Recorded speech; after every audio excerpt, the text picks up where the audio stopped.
দক্ষিণ সাঁকরাইলে রহস্য মৃত্যু ঘিরে চাঞ্চল্য।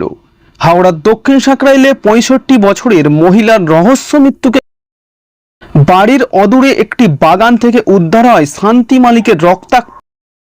প্রত্যক্ষদর্শীদের দাবি, মাথা থ্যাতলানো অবস্থায় পড়েছিল দেহটি।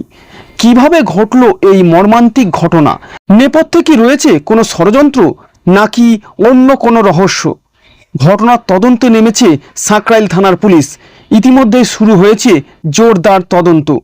এখন পুলিশের নজর এই রহস্য মৃত্যুর আসল কারণ এবং এর পিছনে কারা জড়িত তা উদ্ঘাটনের দিকে। উনি আপনার কে হয়? মা হয়। কি হয়েছিল ঘটনা একটু বলতে পারবেন? আমরা কিছু দেখিনি, কি করে বলবো। সকালে কি দেখলেন আজকে? সকালে গিয়ে দেখি ওই রকম পড়ে আছে। আচ্ছা, তো কালকে কখন হয়েছে আর কি রাতে? আমরা জানি না, যাইনি এই জায়গাটা, কি করে বলবো কখন হয়েছে। মানে সন্ধ্যের পরে লাস্ট মানে আমার সঙ্গে 6:30টার সময় কথা হয়েছে। তারপরে গিয়ে ওই তাল চাঁদছিল রান্নাঘরে? না, 6:30টায় কথা হয়ে চলে এসছে। আমি তাল মুইছি, আমি ঠিক জানি না কখন ওইটা বসেছে।